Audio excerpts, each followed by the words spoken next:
selamat datang di channel Cerita Cinta. Sebelum lanjut, mohon dukungannya dengan like dan subscribe dulu. Membalas sebuah penghinaan. Bab 7. Setelah berhasil menutup pintu kamarnya, Wulan pun mulai luruh. Ia bersandar di balik pintu. Maaf, pasti sangat menyakitkan untukmu, Mas. Tapi aku harus melakukan ini. Tidak apa jika kau membenciku, agar aku bisa pergi dengan tenang. Ucap Wulan menangis. Sedangkan di luar kamar, saat ini Ikram masih diam mematung, menatap pintu itu dengan tatapan kosong. Hatinya benar-benar merasa terguncang hebat. Sakit. Itulah yang dia rasakan. Bahkan dia masih tidak percaya atas perubahan istrinya yang membuat dia syok setengah mati. Apa dia sedang mengerjaiku? Ucap Ikram tertawa. Tidak mungkin. Istriku yang lembut dan penyayang itu bisa berubah dalam sekejap, kan? Apa ada kesalahan yang aku berbuat? Ya, aku tahu aku memang sangat kurang jika menyangkut ekonomi. Tapi bukankah dia selalu menerimaku dengan keadaan yang seperti ini? Apa benar yang dia katakan jika dia sudah lelah dengan kehidupan melarat ini?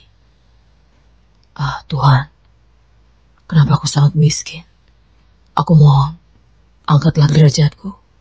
Aku sangat takut jika istriku meninggalkanku karena keadaanku yang miskin ini. Ucap Ikram bersedih. Setelah berperang dengan pikirannya, akhirnya Ikram pun memutuskan untuk menjemput anaknya, Cinta, ke rumah Ibu Aisyah. Assalamualaikum, Bu. Sapa Ikram yang masuk ke dalam rumah Ibu Aisyah. Waalaikumsalam. Mau jemput Cinta ya, Nak Ikram? Iya, Bu. Di mana Cintanya, Bu? Cintanya tidur. Apa mau dibawa pulang? Iya, Bu, sudah mau maghrib. Jadi saya bawa pulang saja sekalian. Baiklah kalau begitu. Ayo, ikut Ibu. Setelah melihat Cinta yang tidur sangat lelap, Ikram pun mulai menggendongnya dengan perlahan. Dan setelah sampai di dalam rumahnya, Ikram pun terpaksa menidurkan Cinta di atas tikar usang dan menyelimuti gadis kecil itu dengan sarung untuk sholat yang biasa ia pakai, yang ada di tas yang dia bawa setiap pergi bekerja. Sebenarnya Ikram sangat merasa kesal terhadap sikap istrinya yang sudah sangat keterlaluan. Bahkan istrinya itu pun tega tidak membukakan pintu kamar untuk anaknya ketika Ikram memanggilnya tadi. Maaf ya, Nak. Ini semua karena ayah. Karena ayah tidak mempunyai banyak uang, sehingga ibumu menjadi berubah. Ayah tidak menyangka, dengan perubahan ibumu itu, ayah kira ibumu selama ini selalu ikhlas dan menerima atas keadaan kita ini. Tapi ayah salah. Apa yang harus ayah lakukan sekarang? Apa ayah terima saja tawaran Bang Cik tempo hari? Tapi ayah tidak mau menafkahimu dengan uang haram, Nak. Ayah takut jika ayah akan menghancurkan masa depanmu. Doakan ayah ya, Nak, agar rezeki ayahmu ini bisa lebih baik lagi.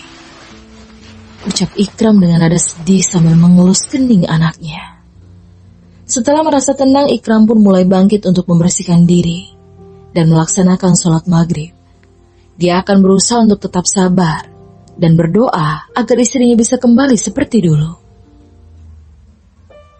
Keesokan harinya, Ikram pun sudah siap untuk pergi bekerja. Dia sedang menunggu istrinya yang sedang mengantar Cinta ke rumah Ibu Aisyah. Setelah melihat Wulan keluar dari rumah itu, Ikram pun segera menaiki motornya sambil menatap ke arah Wulan yang berjalan melewati dirinya begitu saja. Dek, kamu mau pergi sama siapa? Ayo naik, biar Mas antar. Ucap Ikram mencekal tangan Wulan. Mas, udah aku bilang kan kemarin sama kamu, kalau kamu gak perlu antar aku kerja lagi, aku bisa pergi sendiri. Dek, aku ini suami kamu. Tolong hargai aku, jangan bertingkah seperti ini. Mas, ini masih pagi, jangan buat keributan di sini. Aku gak mau jadi bahan gibah ibu-ibu di sini. Sekarang ikuti aja maunya aku. Jangan banyak protes. Aku pergi. Ojekku udah datang menjemput. Ucapnya sambil menaiki ojek yang kemarin sore mengantarnya untuk pulang. Ikram menatap kepergian Wulan dengan perasaan kesal. Ingin sekali dia meluapkan emosinya atas sikap istrinya tersebut. Tapi dia sadar, jika dia berada di kontrakan padat penduduk, dan dia sangat yakin, jika saja Ikram sampai bertengkar dengan istrinya, pasti satu kampung akan mendengarnya, dan menjadikan hal itu sebagai bahan gosip. Dia tidak mau jika istrinya sampai digosipkan oleh orang-orang di daerah rumahnya itu. Sabar Ikram, sabar. Kau harus tetap menjaga nama baik istrimu di depan semua orang. Ucapnya menenangkan dirinya sendiri. Setelah itu Ikram pun mulai melajukan kendaraannya menuju ke tempat dia bekerja. Sedangkan di restoran saat ini Wulan sudah mengganti pakaiannya dengan seragam khusus waiters. Setelah itu dia pun langsung keluar untuk mengikuti briefing pagi seperti biasa. Wulan pun merasa lega saat mengetahui jika yang memimpin briefing itu ternyata bukan pemilik resto, melainkan manajer yang memimpin seperti biasanya. Dan beberapa menit lagi mereka pun mulai membubarkan diri untuk melakukan pekerjaan masing-masing. Tepat pukul 11 siang, Wulan masih setia dengan pekerjaannya, tapi dia mulai merasa jika tenaganya mulai berkurang. Lelah dan lemas mulai menyerangnya. Ditambah lagi kepalanya yang terasa sangat pusing, membuatnya hampir terjatuh di samping meja karena hilang keseimbangan. Wulan! Ucap Indra yang berlari dan menangkap tubuh Wulan dengan tepat. Kamu kenapa? Hidung kamu mengeluarkan darah, Wulan. Ucap Indra yang terdengar panik. Mas Indra, tolong lepaskan saya, Mas. Saya tidak apa-apa. Ucap Wulan berusaha memberontak. Tidak, kamu sakit Wulan, aku yakin itu. Kenapa kamu bekerja begitu keras? Tanya Indra yang sedikit kesal. Mas, aku gak sakit, aku baik-baik aja. Mungkin aku hanya lelah. Kamu bohong Wulan, ayo kita ke rumah sakit sekarang. Indra sedikit memaksa. Mas, sungguh aku tidak apa-apa. Ucap Wulan dengan pelan. Baiklah, sekarang pergi bekerja lagi jika memang kamu tidak apa-apa. Indra terdengar mengancam. Dan tanpa menjawab, Wulan pun langsung berjalan meninggalkan Indra. Tapi baru beberapa jarak dia melangkah, Wulan mulai luruh kembali. Indra menangkapnya dengan cepat. Setelah itu Indra pun mulai menatap wajah Wulan yang sudah memejamkan mata. Wulan, Wulan, buka matamu. Bertahanlah Wulan, aku akan membawamu ke rumah sakit. Ucapnya sambil bangkit lalu menggendong Wulan. Hei kau, cepat bantu aku untuk buka pintu mobilku. Pekik Indra kepada salah seorang pekerja. Baik pak. Apa kau bisa menyetir? Tanya Indra yang cemas. Bisa pak. Bagus. Ayo cepat kau antar aku ke rumah sakit Harapan. Mengebutlah agar kita bisa sampai dengan cepat. Baik pak. Mereka pun mulai menaiki mobil Indra. Dan Indra mendudukkan tubuh Wulan dan memangku kepalanya sambil mengelus keningnya. Bertahanlah sayang, aku janji akan menyembuhkan penyakitmu ini. Ucap Indra dengan cemas.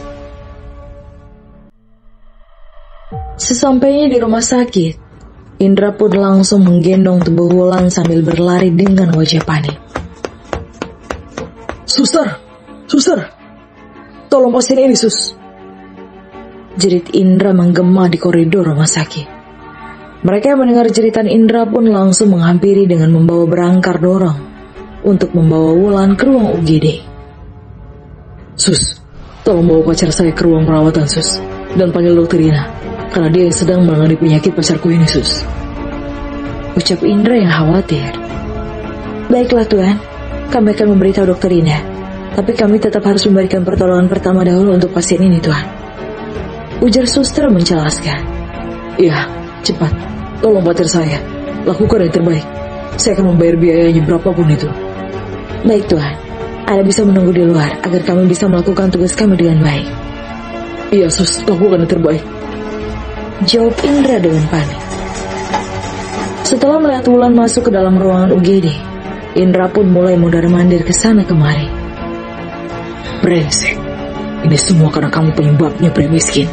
Entah seperti apa tampangmu itu, sehingga Wulan bisa lebih memilih neraka sepertimu daripada aku. Aku berjanji, jika aku bertemu denganmu, akan aku habisi kau pria miskin. Geram Indra yang kesal.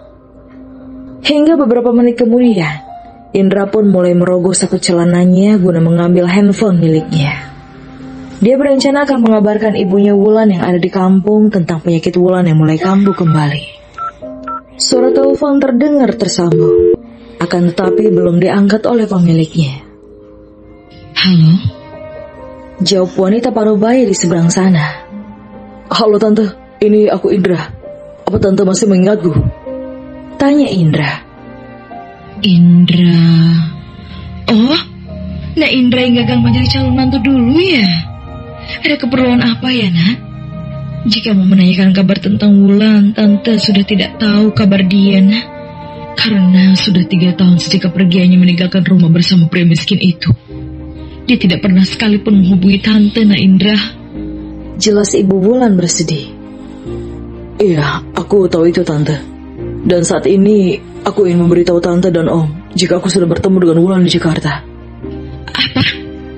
Yang benar kamu, Nak? Kamu tidak bercanda, kah? Enggak tante, tapi ada kabar buruk juga yang terjadi dengan Wulan. Kabar buruk apa maksudnya? Kenapa dengan Wulan?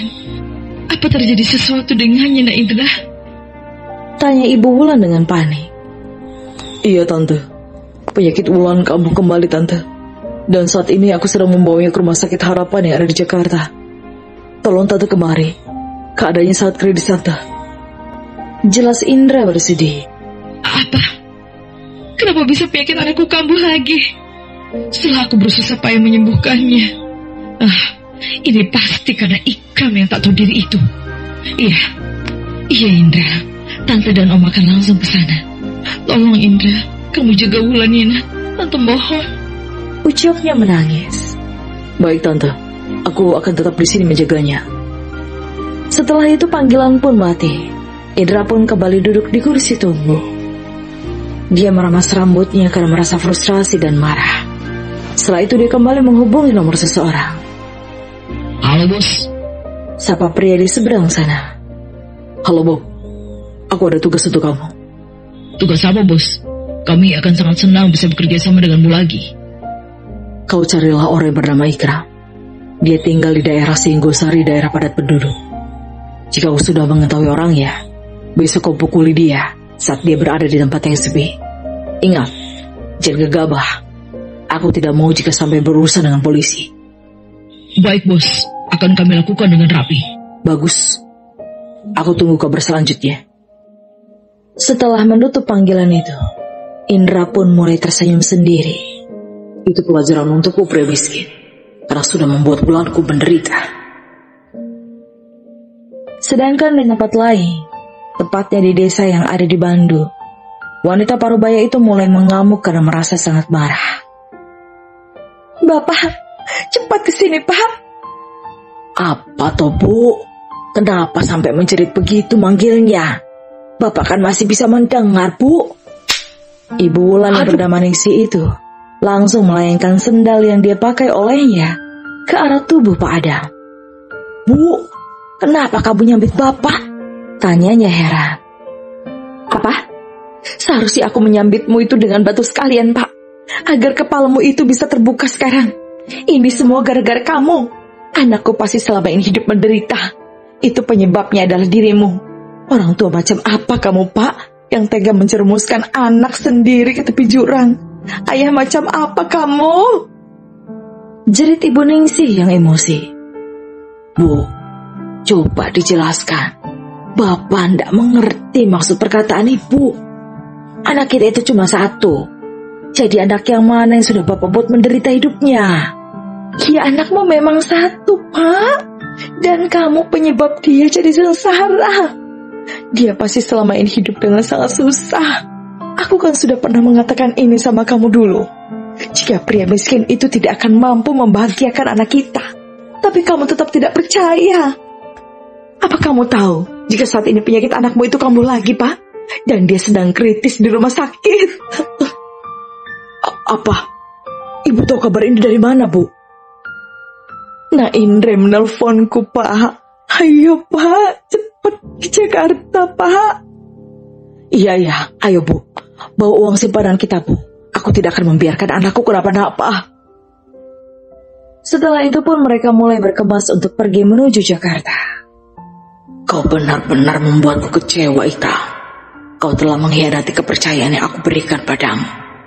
Jika suatu hal terjadi pada anakku, aku bersumpah akan menghabisimu, Ikram. Batin Pak Adam. Mereka pun mulai keluar rumah dan menitipkan rumah kepada pekerja yang dipercayai Pak Adam. Untuk orang tua Wulan, termasuk orang kaya di kampung, jadi tidak menyulitkan jika mereka berangkat ke Jakarta dengan tiba-tiba. Bersambung